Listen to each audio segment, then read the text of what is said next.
Citadelle Daymore is a phenomenal map with an even more phenomenal main Easter egg, and in this video I'm going to take you step by step by upgrading the swords, getting artifacts to the boss fight so you can do it very easily in one game. Let's get into it.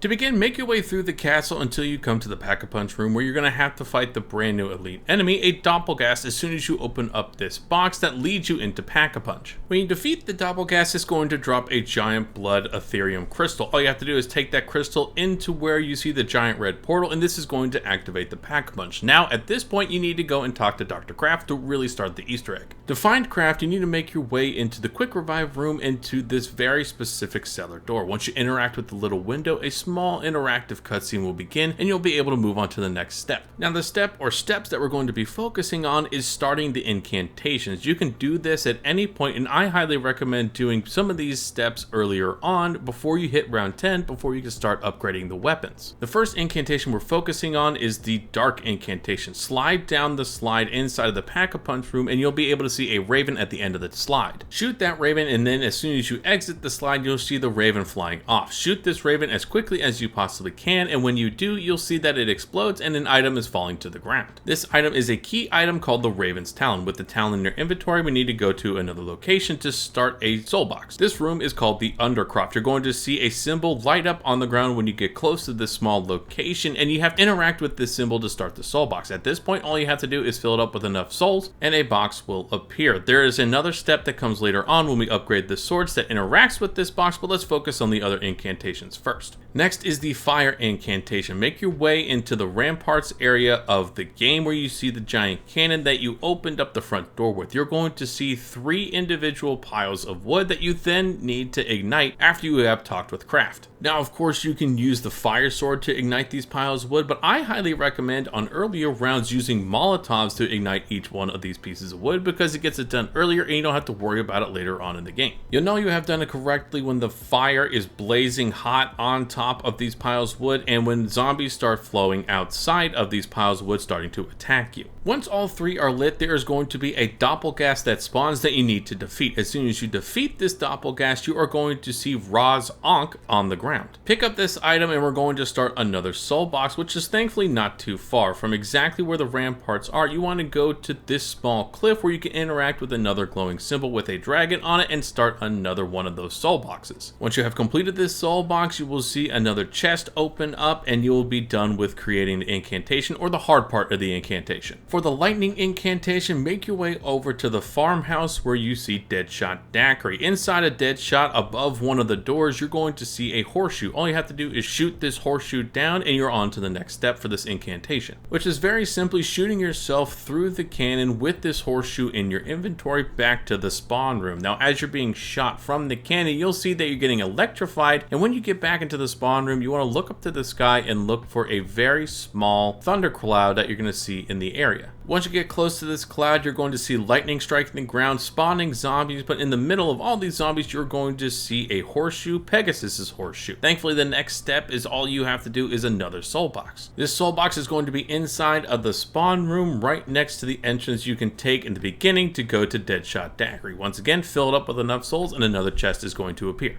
For the light incantation, make your way to the sword room and look above the main chair and bomb. You're going to see a crystal that you need to shoot. You're going to see a faint beam of light when you first shoot this crystal, but what you have to do is go around the room and keep shooting it at different angles until this beam goes solid red. And you need to continue this process with several different crystals around the room until you get the beam to shine on a particular item inside of the apothecary room. Now, it may take a second to load onto this particular item, but it's going to be the Paladin's Brooch that you need to pick up, and then of course do another soul box. Thankfully, the soul box is very easy to find. Make your way back into the dining hall where all the different statues are. You're going to see a spray painted line, and at the foot of this line, you're going to be able to start another soul box. So now that you know how to do all the incantations, let's move on to actually upgrading all the swords. Your next step is to get to round 10, and you're going to instantly see one of these zombies that has a knight helmet on top of its head. All you have to do is defeat this zombie however you want to, and you'll actually see it drop an item. This item is going to be a stamp that allows you to pick one of the 4 statues to take the sword from that particular statue. To start this whole group of swords off, let's start with going after the lion or the light sword, and this is by far the easiest one to do in my opinion. Now, as soon as you grab this sword, you are going to see 4 golden glowing parasites. Do not kill these things immediately. What I want you to do is follow the pathing that I'm going to be showing you in this video to a very specific door, because you have to kill these golden parasites and attack the door while your sword is glowing yellow. Thankfully, the specific door that you're going for is not very far. It is just down below the main courtyard of the castle, and you're very specifically going into this alleyway where you're going to find a door with a lion head knocker on there. Once you're here, these parasites should follow you, and what you want to do is use the sword to take out these parasites one by one. As soon as you take out one of these parasites, you will see that your sword starts to glow, and a symbol will appear on the door once you hit the door while your sword is glowing. Do this for every single one of the parasites until there are 4 symbols, and you will get a confirmation noise that you have done this correctly, and it will allow you to enter into this door to continue the upgrade. All you have to do at this point is simply interact with the door, and it is going to take you to a small subsection of this map that is just a tiny little corridor. Once you're down here, you'll see potentially some zombies, but you will also see a pedestal sitting all by itself. Interact with the pedestal and you will see the sword slide in, and some symbols are going to dance around the room. Your next step is to actually shoot the symbols in correlation to what symbol is glowing on the pedestal. You'll also notice that you have a time limit to do this correctly, and you'll also be swarmed by a bunch of different zombies. Slowly but surely, they aren't going to be moving quickly, but they do get annoying while you're trying to shoot these symbols. But all I recommend is that you look at the pedestal, focus on what symbols are floating around the room, and shoot them as soon as they land on the wall, wherever they end up landing on the wall. As soon as you end up shooting the final symbol, your entire room is going to be nuked, and after a little bit of time, you will be able to get Solaris, the upgraded light sword. So now that we have the light sword completed, let's move on to making the dark sword and upgrading that sword. To start the dark sword, you need to interact with the Raven Knight to get that particular bastard sword. Next, as soon as you get a stamp to get this bastard sword, you need to go and get another item before we can fully upgrade this one. First, make your way into the alchemy room, and you're looking for something that looks like a rock or a horn, something that you can place into a pedestal, because that's what we're going to be doing next when you find this item. With this item in hand and the sword in your inventory as your melee slot, make your way back to the spawn room, and underneath the pub, across from the teleporter, you're going to see this strange wall that you can insert the item that you just picked up off the table and the sword at the same time. You're going to see a lot of different symbols pop up on this wheel. This is where things get complicated. You need to match the item that you just picked off the table, so in my case it is a scorpion, and match it up with the symbols corresponding to a couple different things. We are going to be using zodiac signs and elements to help determine what you need to use. I threw a cheat sheet up on this video here for you to use if you want to, but there are a lot of cheat sheets already made if you do a quick Google that allows you to quickly look at this puzzle and figure it out very quickly. So in my case, I have a scorpion that is underneath water, which you can see is an upside down triangle. So what I then need to do is match the water symbol and the symbol for Scorpio onto that green arrow that you see at the bottom of this wheel. This will probably take you a couple tries, but thankfully you don't have to worry about zombies attacking you when you're in this wheel. So take your time as much as you can to line these things up correctly, because when you do line them up correctly and submit, you'll get a notification that you have completed it, and you'll also get what looks like a dark ether portal opening up on the ground. At the same time, the portal and the zodiac sign symbols that you just interacted with will start spawning little purple orbs. Do your best to guide these purple orbs right over the purple portal on the ground. This is easier said than done, because as you see, if you run into them, they explode, and of course you have zombies chasing you at the same time. Once you get 3 of the small purple orbs into the portal, it will then move on to the next section where you have to do the exact same steps again. Thankfully, you only have to do this 3 times, and it guides you to where the next portal on the floor is going to open. Once you have completed this for the 3rd time, you will see a purple orb fly back to the zodiac wheel that you interacted with, and all you have to do at this point is interact with the wheel once again. Once you interact with this wheel, you will see the sword start transforming and go into a dark ether rift. When the sword returns from this dark ether rift, it will explode and give you the fully powered dark sword called Balmung, and I'm sure I'm butchering that name, but now you have the fully upgraded dark sword. Now with that sword complete, let's move on to the next one. Return to the dining hall with another stamp and interact with the stone statue that has a stag on its chest. This is going to be the lightning sword that we're going to be focusing on this time. Your next steps are going to be finding 3 unique lightning rods scattered across the map. One is actually going to be right next to the Deadshot Daiquiri perk machine, and it's going to be right next to the crates on the left side of the perk machine itself. All you have to do is interact with this and you'll be able to pick it up. Next, you want to equip dead wire onto any of your guns and make your way over to the village ascent and shoot this very particular fuse box. Once you do, you're going to see another lightning rod fall from the top of the house. Now the third lightning rod shows up by chance. As you see inside the game, you're going to see a zombie eventually start attacking you that has the lightning rod shoved inside of its chest. All you have to do is kill that zombie and it will drop the third and final lightning rod. Now that you have all 3 lightning rods, make your way over to Elemental Pop and onto the terrace where you see this metal urn. All you have to do is interact with this urn or vase, whatever you want to call it, and you will see this urn start to spin with electricity coming out of it. At this point, what you want to do is take out your sword and start running around in the area that the storm is created. As you are running around with your sword out, you will eventually see yourself and the sword be struck by lightning. As soon as it is struck by lightning, run back to the urn and smack it. All you have to do is hold the sword out and do this 3 times. Once you have charged the urn up enough, simply interact with the vase with the sword out and you will automatically see the sword start to be charged. As soon as you see the charge finish, you are able to pick up the upgraded lightning sword Durandal. Let's quickly move on to the final sword. This, of course, you need to return with another stamp and interact with the stone statue that has a dragon on its chest. Again, it's going to be the only one left if you're following this in order. Nonetheless, you now have to go and upgrade this, which is very easy to do, thankfully. And the pedestal to stick this in is not very far. Just out of the entrance to the dining hall, you can go up a set of stairs and you will see a dragon statue. Simply interact with this dragon statue with the sword in your inventory and it will immediately be stuck into the pedestal. Your next step is going to be finding 3 fires throughout the map. The first fire can be found right next to the rampage inducer in the spawn in the corner, as you see here. The next is also going to be towards Deadshot Daiquiri, right outside of the spawn room. The third and final fire location could be found right next to Melee Macchiato, in between Melee Macchiato and the cannon on top of this terrace. Once the sword is in the pedestal, all these fires will activate, and next you have to go to each individual one of these fires, interact with them. You will be caught on fire and you need to run as fast as you possibly can back to the pedestal where you put the sword in. Now you'll be losing health the entire time, but if you slide into the zombies that spawn with purple eyes, that damage will be mitigated and make this run much easier. Once you bring all 3 flames back to the dragon statue will wake up and you'll be able to take the upgraded fire sword Caliburn. So now that we have all 4 swords upgraded, let's go back and fully activate the incantations for each of these swords. This is the easiest part by far. All you have to do is take one of the swords, so example is take the dark sword and go back to where we had gotten the dark chest, the dark soul box for the incantation, and simply hit that chest that spawned with the sword. This is going to spawn that particular sword's incantation, which we are going to need later on in the Easter egg. So basically hit the right chest with the right sword and we're on to the next step, which is a puzzle. For this puzzle, you need to get the cipher first, and the first way to find the cipher is going back into the spawn room. You may have noticed these little vials, these little flasks all around the tavern. They're going to be numbered 1 through 6 in Roman numerals. All you have to do is get these numbers and symbols in order because we are going to use them inside of a puzzle, inside of the same room that we did the dark incantation soul box. Be sure you write down these symbols correctly and in the right order because it is very important that you do so to make sure the puzzle works. These symbols are also different every single game, so the symbols you see in my game are not going to be the same as your game. With the symbols written down correctly, get yourself Melee Macchiato and make your way back to the Undercroft. You will see a breakable wall that you need to punch with Melee Macchiato that is going to reveal all these symbols on little squares that you need to shoot in the correct order with the symbols that you just wrote down. Once you have done this correctly, all the symbols are going to stop glowing blue and you're going to see a small red light that's going to show a hidden book behind a small window. Now you're going to see inside this book that there are no pages and we need to go and find these pages inside of the room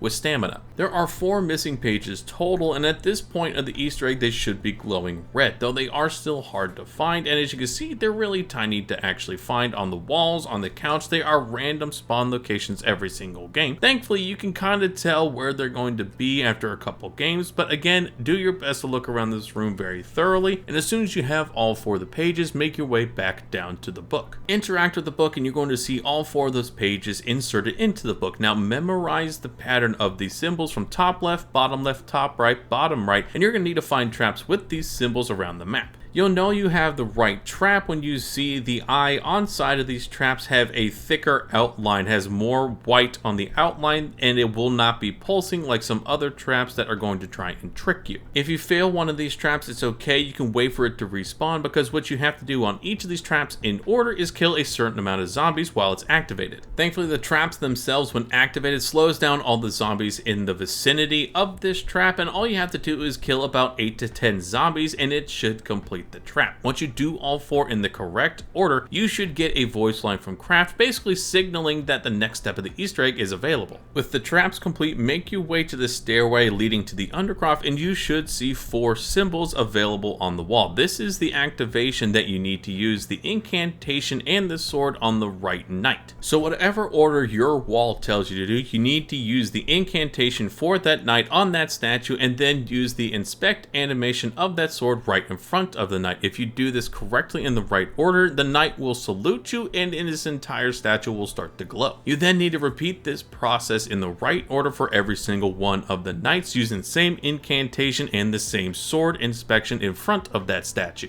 Once you have done this in the correct order and all the statues have the swords back in their hands, you're going to see a beam of light from each one of the statues rise up into the air that is going to link up on a single ball. This ball is going to be an orb of light that signifies you are on to the next step that requires you to do other challenges. For the first challenge, the light challenge, you need to stay inside of the room that you are in already where you got the Mystic Orb. Make your way to the second level right above the main entrance to the dining hall and interact with the orb. You're going to see green orbs start showing up around the dining hall. All you have to do is sit inside enough of these orbs for a long enough time, a couple seconds, 2 or 3, until you basically have everything gathered up inside of the Mystic Orb that you can move on to the next step. As you can see, this is easier said than done, and personally my least favorite of all these challenges, because you get swarmed by constantly spawning zombies, and of course this makes this very difficult when you need to stand in place. So take your time, do the best you can. Highly recommend you use Ether Shroud, as this makes this a lot easier. Once the zombies stop spawning, you'll be able to go back and grab the orb, because this will signify you completed the challenge. For the next challenge, grab the dark sword and the dark incantation and make your way back into the Undercroft. Right next to where you have the dark incantation, you'll see another one of these areas that you can insert the orb. Your challenge is to fill up the soul box once again, but you can only get souls by using the dark incantation or the ultimate attack from the sword. So take your time, train up some zombies, and try and knock out as many of the zombies with the dark incantation and the ultimate attack. It will go much faster. You'll know that the soul box is complete when the room explodes a little bit, and of course all the zombies stop spawning. Now you can grab the orb again and move on to the next soul box challenge. Next challenge is the fire challenge. This is going to be in front of the castle, so again, grab the fire sword and the fire incantation. Place the Mystic Orb in this location that I'm showing you here,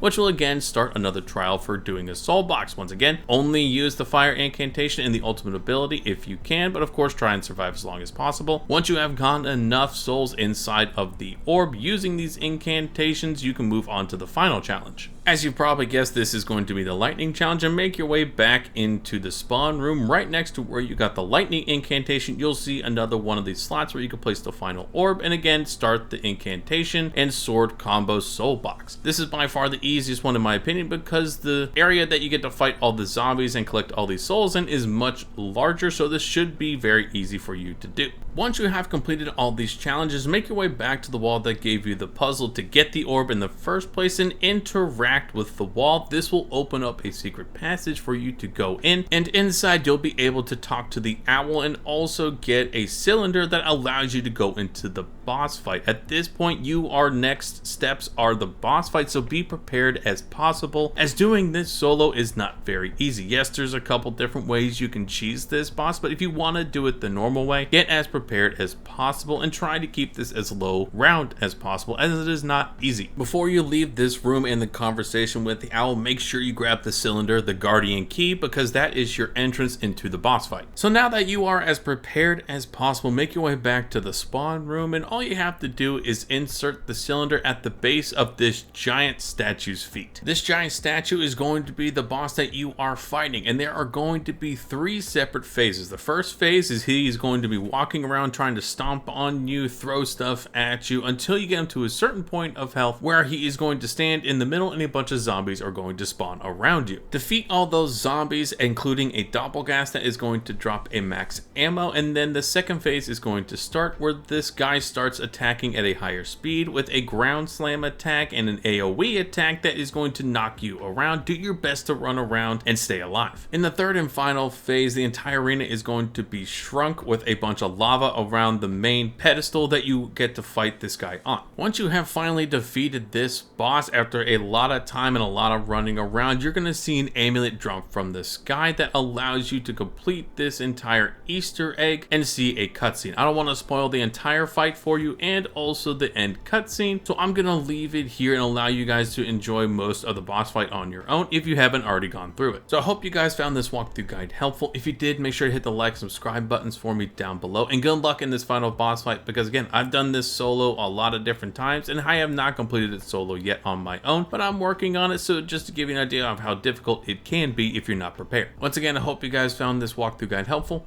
I'll catch you in the next video.